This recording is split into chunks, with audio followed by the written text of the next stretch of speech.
All right, y'all. So Subriel Matias versus Jeremias Ponce just came to a conclusion.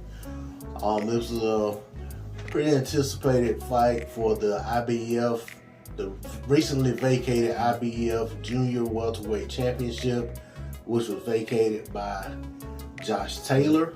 While Taylor was in pursuit of a rematch versus Jack Catterall, he actually had dropped 3 of his belts.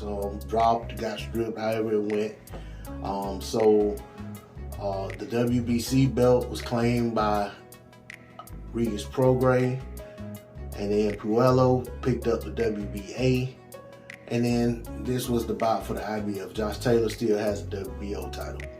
So Ponce versus Matias was saw Matias come in at 18-1 with came in at 18-1 with 18 KOs, 1 loss by decision, and then Ponce came in. I think his record was 30-0 with 20 KOs. So two highly touted contenders at 140 pounds. They went to war. First round saw Ponce come out and jump on Matias and kind of overwhelm him with volume, but put down some, put some hard shots on Matias. Matias weathered that storm and came back and was able to return the favor in the second round. To me, the third round was kind of back and forth, but I edged it to Matias and felt like he was doing the more damage in the exchanges. Felt like Matias also came out and won the fourth the same way. And then, of course, in the 5th round, Matias dropped Ponce with probably about 12 seconds left in the round. He got to his feet and made it out of the round. I think it was about 6 seconds left when he got to his feet. He was able to survive to go to the corner at the bell. And his corner decided to stop the fight with him on his stool. They said no mas. They told the ref that's it. We're done. And ref waved the fight off. So much respect to Matias. Great win. Made a very tough game Argentine fighter quit on his stool, whether it was his doing or his corner. Basically, the work that Matias put in was enough to affect the corner's decision to decide they weren't going to send their fighter back out there and risk his career, risk his life. Ponce at the conclusion of the fight, during his interview, he said that he wanted to continue, but his corner knows him better than he knows himself. And basically, he had no qualms with their decision. Said he would like a rematch. Not sure that happens anytime soon. He could work his way back up.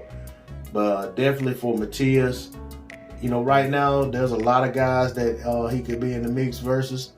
And a lot of good fights. To me, 140 is probably one of the deepest, if not the deepest division in boxing. It's just not known as a glamour division. But I feel like there's a lot of fights that can be made at 140, which could make the division more attractive, more appealing, put more eyes on it, and make more of the fighters at 140 into stars. Matias is one of those guys that's always exciting to watch.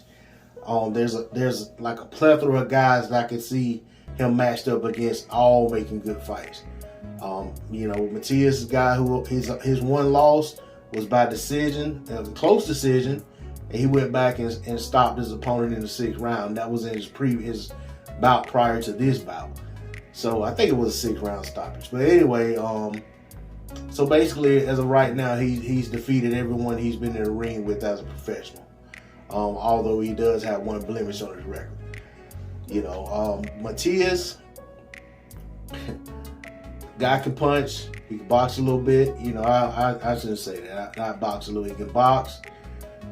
He's known more as a puncher, but he has some real skill in there. He slips shots well on the inside. He can take a good shot, but he delivers a good shot. A lot of determination, very game fighter. I think he's a tough matchup for anybody at 140 pounds. I think for me, A dream matchup at 140 for Matias, just to see how they could come together and make a fight, would be against Gary Antoine Russell. I think Matias against Prograis, great fight. Matias against Josh Taylor, great fight. I think I really feel like Matias would stop Josh Taylor, but then at the same time, I thought Regis Prograis was gonna stop Josh Taylor. Josh Taylor has a little something in him that just he has some determination and the skill to just not allow himself to become victim to certain things. So it's quite possible that he could beat Matias. But right now, I feel like Matias could potentially stop Josh Taylor. But that's not a fight that's going to happen. Just me throwing it out there. But either way it goes, I think Matias is a very solid fighter at 140. Glad to see him get a shot, at a championship and then become a champion. And I'm interested to see what's next. I'm interested to see how he's moved. A lot of time when these guys pick up these vacant titles, the first thing that pops up is a mandatory. So I'm not sure who the mandatory would be.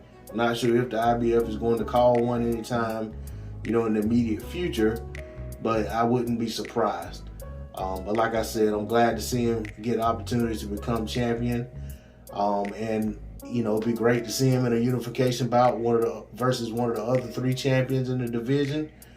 But, that all remains to be seen. We'll see how it all plays out. Once again, congrats to Subriel Matias and his team for getting a great win tonight. That's all I got on the D-Lo 404 Boxing. Like, share, comment, subscribe. I'm out. Peace.